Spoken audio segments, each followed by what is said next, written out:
Asisten pelatih, Nova Arianto sebut ST akan panggil wajah baru di Timnas Indonesia.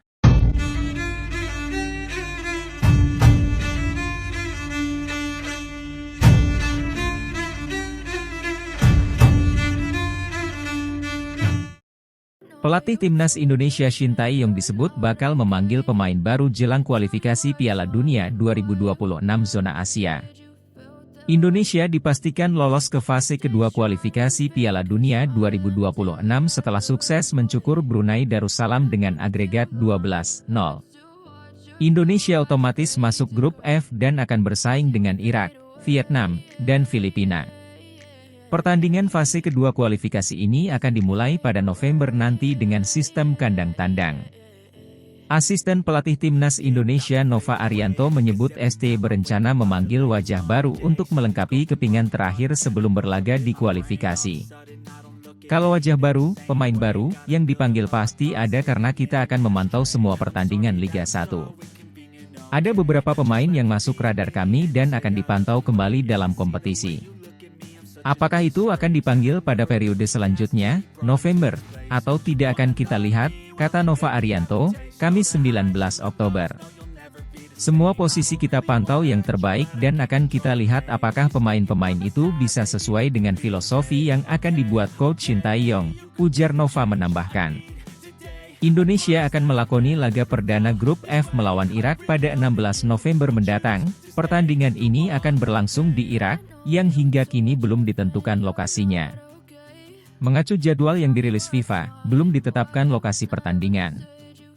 FIFA hanya menetapkan Irak sebagai tuan rumah, sedangkan Indonesia akan bertindak sebagai tamu. Setelah itu Indonesia akan kembali melakoni laga tandang melawan Filipina pada 21 November. Ini berarti dua laga tandang akan jadi ujian awal bagi tim Merah Putih di babak kedua kualifikasi Piala Dunia 2026. Kabar tak sedap, Jay Itzes kena didiagnosis trombosis vena dan belum diketahui kapan bisa kembali berlaga. Calon pemain naturalisasi Timnas Indonesia, Jay Itzes diumumkan Venezia FC menderita penyakit trombosis vena. Kabar buruk menimpa Jay Itzes, pemain Venezia yang jadi calon pemain naturalisasi Timnas Indonesia.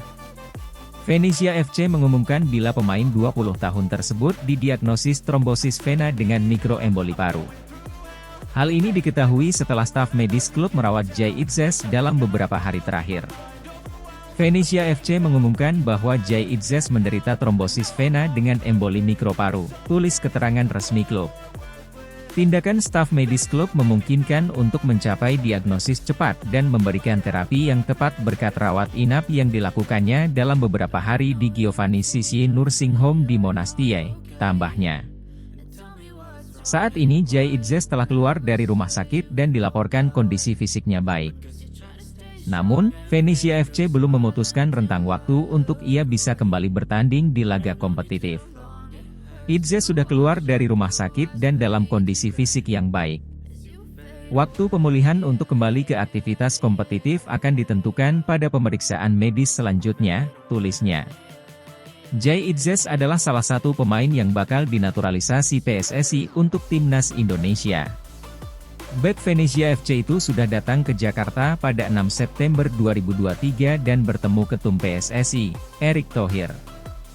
Hari ini saya mengumumkan bahwa pemain asal klub Venezia Jay Itzes akan kita proses untuk memperkuat Merah Putih di ajang internasional untuk Garuda Mendunia, kata Erick lewat keterangan tertulisnya, Rabu, 6 September 2023. Tangan kanan Shin Tae-yong ungkap alasan PSSI tak kunjung naturalisasi Emil Audero. Salah satu staf pelatih Timnas Indonesia yang juga tangan kanan Shin Tae-yong, Yoo Jae-hoon ungkap alasan PSSI tak kunjung menaturalisasi Emil Audero. Emil Audero kabarnya berpeluang membela Timnas Indonesia. Kiper Inter Milan tersebut memiliki darah Indonesia dari sang ayah. Emil lahir di Mataram, Nusa Tenggara Barat. Namun, jika ingin bermain bersama Timnas Indonesia, Emil Audero harus jalani proses naturalisasi lebih dulu. Sebab, saat ini sang kiper masih memiliki paspor Italia. Anggota Exco PSSI, Arya Sinulinga angkat bicara mengenai naturalisasi Emil Audero ke Timnas Indonesia. Ia tidak membantah, tapi juga tidak membenarkan rumor yang ada. Yang pasti, ada beberapa pemain keturunan yang kami lihat, tetapi soal komunikasi, tunggu tanggal mainnya, ujar Arya Sinulinga. Kami tidak pernah mau menjanjikan karena prosesnya tidak segampang yang kita kira. Ingat kemarin kasus Shane Patinama, lanjut Arya lagi.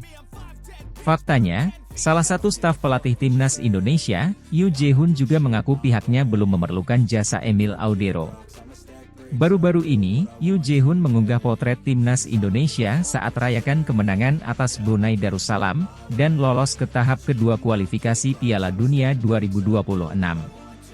Timnas Indonesia lolos ke kualifikasi Piala Dunia 2026 setelah menaklukkan Brunei Darussalam dengan agregat telak 12-0. Namun di kolom komentar akun IG Yoo Jae-hoon, ada netizen yang menyinggung kehadiran kiper sekelas Emil Audero akan menambah pamor timnas Indonesia. Emil Audero jika dinaturalisasi akan menjadi pemain termahal dalam skuad timnas Indonesia, ungkap pemilik akun Instagram Esra tersebut. Yoo Jae-hoon langsung terpancing dan membalas komentar itu. Menurutnya, timnas Indonesia saat ini mencari pemain yang sesuai kebutuhan, bukan soal gengsi. Kami cari pemain yang bisa membantu timnas kita, bukan cari pemain termahal, belak-belakan Yoo Jae-hoon atau yang akrab disapa Pace itu. Jika benar demikian, maka alasan mengapa PSSI berlarut-larut dalam rumor naturalisasi Emil Audero, boleh jadi karena sebenarnya Shin Tae-yong tidak terlalu memerlukannya. Saat ini, PSSI terpantau sedang melakukan proses naturalisasi Nathan Choeaon, sang pemain terbang ke Indonesia dan menonton laga timnas Indonesia di Gelora Bung Karno.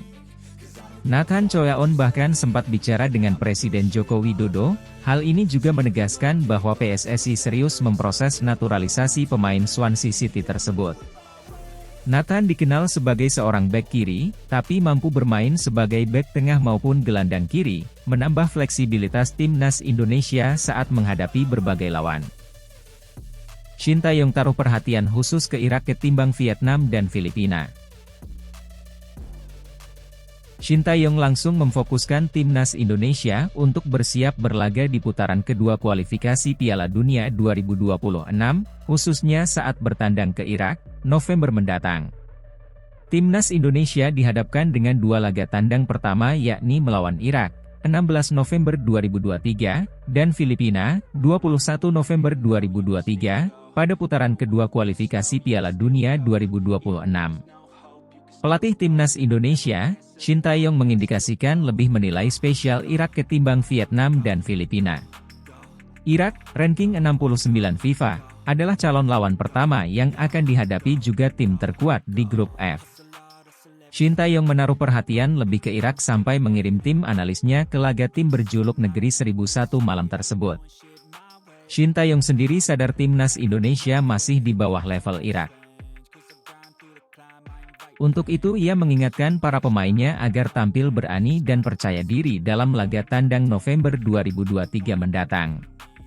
Memang pertandingan apalagi away lawan Irak, pastinya mereka, Irak, lebih kuat daripada kami, jadi yang penting pemain harus percaya diri, kata Shin Tae-yong.